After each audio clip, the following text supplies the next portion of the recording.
Creatine monohydrate is one of the most used supplements on the market right now. People say it makes you stronger, faster, gain muscle, improve memory, and a host of other benefits. So the question is, what does creatine actually do? Creatine is also known as methylguanosinic acid, and it's a natural compound that's made from the amino acids arginine, glycine, and methionine. That's from casein green half. Much of the substance is stored in muscle tissue, but some of it's also stored up here in the brain. In the human body, creatine is synthesized by the liver, the pancreas, and the kidneys as well. And they replace about 1 to 3 grams of creatine per day.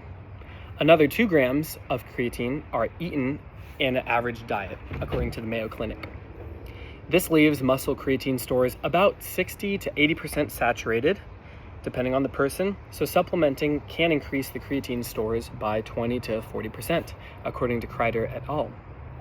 When used as a supplement, it's typically taken in about 5 grams per day, this little scoop here, and it's in the form of creatine monohydrate, which is considered to be generally safe for the majority of people, according to the Mayo Clinic. Now, creatine phosphate is rapidly used during the first seconds of higher intensity exercise until glycolysis kicks in, and this is what's important about it. Creatine binds to a phosphoryl group to form creatine phosphate, which is otherwise known as PCR or phosphocreatine. You might have heard of these. They are all the same thing. Then, creatine phosphate gives the phosphate to ADP to make ATP, which is the body's energy currency. Phosphocreatine stores can be almost fully depleted after a quick bout of exercise, and low concentration of creatine can contribute to fatigue even more than a high lactate concentration, which is what many people think is the main cause of fatigue and muscle soreness. Here is where creatine supplementation comes in. If there's more stored creatine in the muscle itself, there is a more potential to keep producing that ATP and allow for a longer period of exercise, activity, what have you. Now, in some studies pertaining to oral creatine supplementation in athletes, participants did 2 bouts of maximal cycling before and after creatine ingestion. Before and after each session, they had a biopsy taken from their vastus lateralis on the lateral aspect of the quadriceps.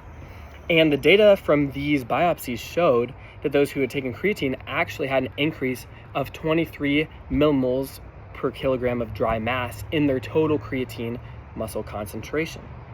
Additionally, the increases in concentration of phosphocreatine in the type 2 muscle fibers was correlated to increase the use of phosphocreatine during exercise and the total work output across that bout of exercise, which is huge. This change was not seen in type 1 muscle fibers, however, but in another data set, a 30% reduction was seen in ATP loss after the supplementation of creatine monohydrate. This is one of many studies that demonstrates seemingly strong correlation between creatine supplementation and increases in muscle creatine stores, which seems to lead to better performance outcomes. And that's from casein green half. Now, Kreider and his colleagues put it very simply. They said, quote, "A large body of evidence now indicates that creatine supplementation increases muscle availability of creatine and phosphocreatine and can therefore enhance acute exercise capacity and training adaptations in adolescents, younger adults, and older individuals as well. These adaptations would allow an athlete to do more work over a series of sets or sprints, leading to greater gains in strength, muscle mass, and or performance due to an improvement in quality of training." End quote. Now, aside from scientific evidence, it's also crucial to hear from real people about their experiences of supplementing creatine and what that looks for them in their daily life.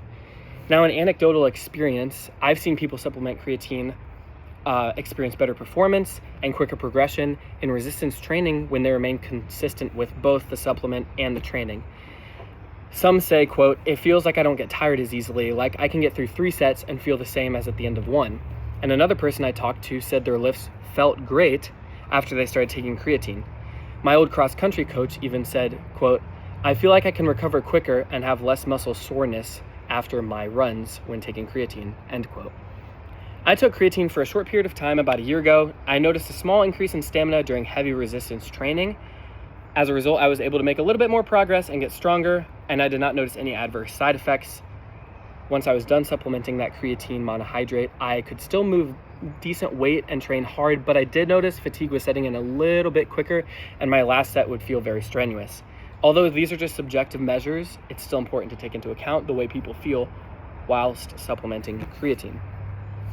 Creatine is often labeled as the best supplement on the market that you can take by a host of people. It's simple 3 amino acids, and its job is to bind phosphate in order to give it to ADP to make ATP from casein green half to make more energy for those muscles. Now, there's sufficient evidence that supplementing creatine monohydrate saturates the muscle creatine stores and leads to better performance, particularly in short and high intensity training, from Kreider et al. Additionally, anecdotal evidence supports the supplementation of creatine and its role in improving stamina in resistance training and recovery as well. We still have a lot to learn about creatine, and more studies are being done, but this is what it looks like thus far on the exercise spectrum. Supplementing creatine certainly works, but evaluating if it's worth it depends on the person, their lifestyle, and their goals.